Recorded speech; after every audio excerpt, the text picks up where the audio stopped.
बिस्मिल्लाहिर्रहमानिर्रहीम रब्बि इश्रह ली सदरी व यस्सिर ली अमरी वहलुल उक़्दतम मिन लिसानी यफ़क़हू क़ौली.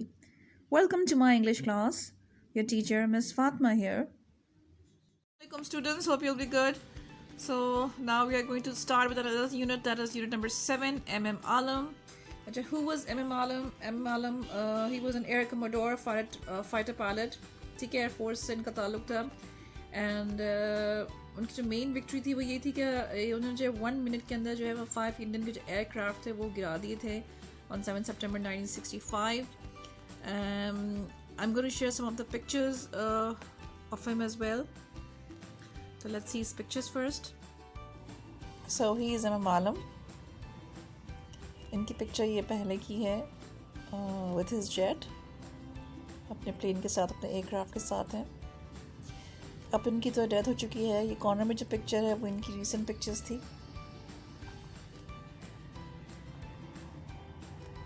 So now let's get started with the chapter. So here's a starter activity for you. Why does a country need strong armed forces? Army, Air Force and Navy. You will probably say to protect the country. But does an army only fight wars? What other things do soldiers do apart from fighting wars? Write down as many things as you can think of.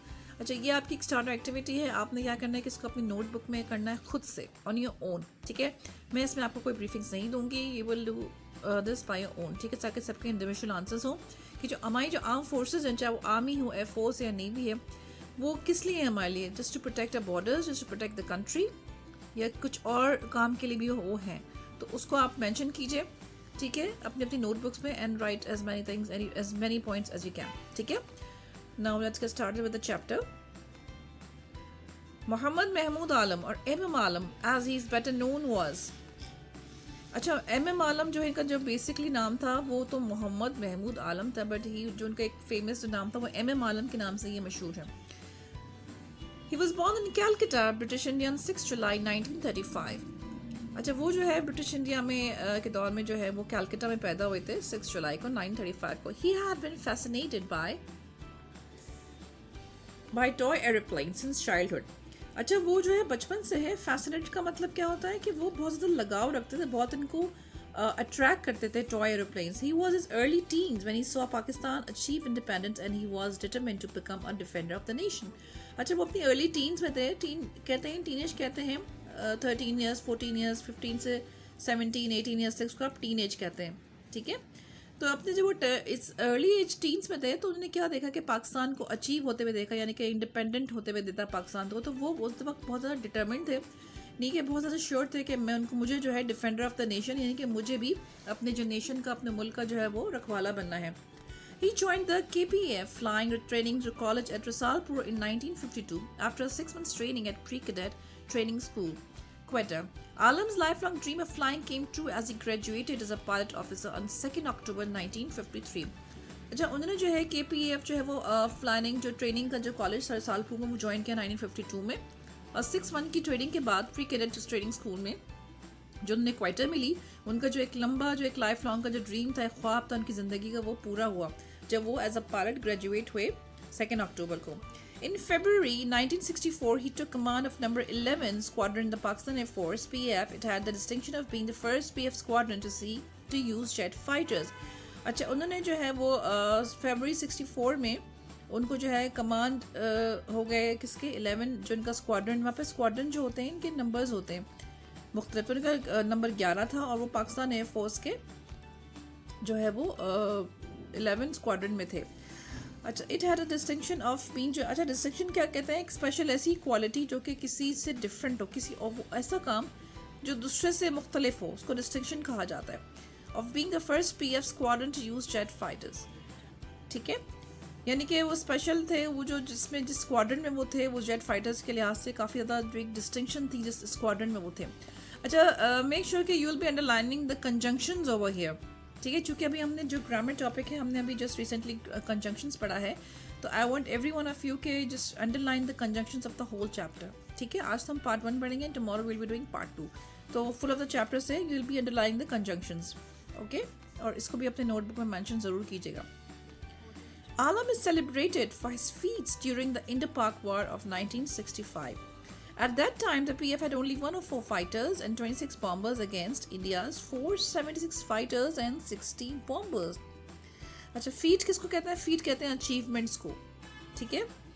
अच्छा, M आलम जो थे उन्होंने अपनी feats जो है Indo पाक के दौरान जो है काफ़ी अपनी फीट्स जो है वो सेलिब्रेट की 65 के वॉर में। अच्छा, एट दैट टाइम उस वक्त क्या हुआ था कि पीएफ के पास यानी कि पाकिस्तान एयरफोर्स के पास कितने थे? 104 फाइटर्स थे और 26 बॉम्बर्स थे। And on the other hand India के पास 476 फाइटर्स थे एंड 60 बॉम्बर्स थे। ह्यूज डिफरेंस है, बट फिर भी अल्लाह ताला ने फतह दी हमें। But the Pakistani pilots were calm and determined, ready to defend their country. लेकिन पाकिस्तानी पायलट्स की क्या बात थी कि वो काम थे, बहुत ज़्यादा पुरसुकून थे और डिटरमिन थे, अपने अंदर एक हौसला लेके रखे हुए थे, एक मजबूत इरादा था कि हमने अपना मुल्क, कंट्री जो है वो डिफेंड करना है।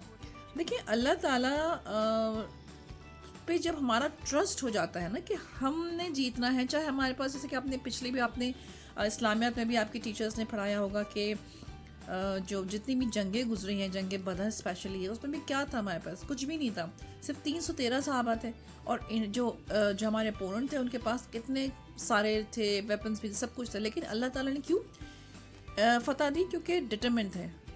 तो मुसलमान का अल्हम्दुलिल्लाह ईमान ही काफ़ी होता है कि हम सिर्फ डिटरमिन हो जाए ना कि अल्लाह ताला है हमारे पास, तो हम कुछ भी जीत सकते हैं।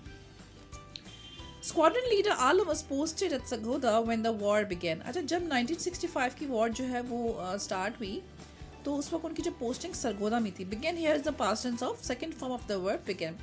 He led his squadron in an F-86 Sabot jet to an astounding victory for Pakistan.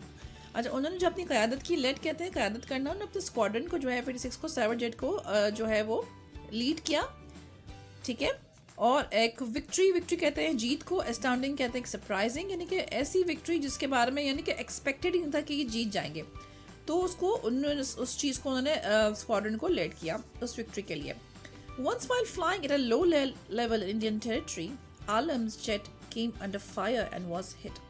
अच्छा, टेरिटरी कहते हैं इलाके को, ठीक है, जो इंडिया की एक टेरिटरी थी, एक इलाका था। एक दफ़ा जब वो बहुत ही लो लेवल पे जो है वो फ्लाई कर रहे थे तो आलम का जो जेट था, जो उनका जहाज़ था, तो उसमें आग लग गई और वो टकरा गया।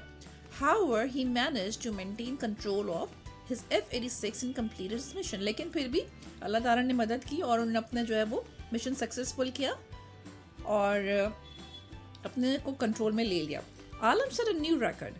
Few fighter pilots of any nation could claim 9 victories in 3 combats. अच्छा, आलम का जो था, आलम का साहब का था एक रिकॉर्ड जो है वो हुआ।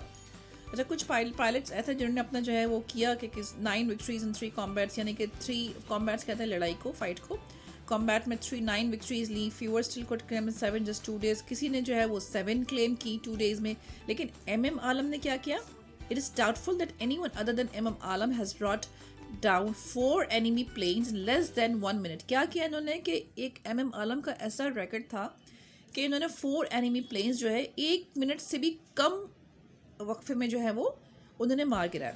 A pilot who witnessed his incredible achievement has described it as history being made. एक और पायलट जिसने ये इनक्रेडिबल एक ज़बरदस्त किस्म की जो अचीवमेंट देखी अपने आंखों से, उन्होंने इसको क्या नाम दिया? हिस्ट्री बीइंग मेड, यानी कि खुद ही ये हिस्ट्री है। ये खुद एक इन्होंने अपनी एक हिस्ट्री बनाई, अपना एक जो है वो वर्ल्ड रिकॉर्ड बनाया। तो अच्छा, यहाँ पे हम पार्ट में एंड कर रहे हैं, ठीक है। आप इसके अंदर मेक श्योर कि सारे कंजक्शंस जो हैं वो अंडरलाइन कर लीजिएगा, चैप्टर को बहुत अच्छे से रीड कर लीजिएगा एंड एम आलम के बारे में एक रिसर्च कीजिएगा, सर्च कीजिएगा और उसके अंदर जैसे कि उनके और points if you can tell me, तो आप उसको भी मुझे बताइएगा। Plus you have to do starter activity जो अभी हमने डिस्कस की यहाँ पे, and you have to write this points in your notebook. Minimum आपके पास 10 पॉइंट्स तो होने चाहिए आपके नोटबुक में, ठीक है। तो we'll carry on with the other part inshallah tomorrow. See you then. Thanks for watching. Take care. Allah Hafiz.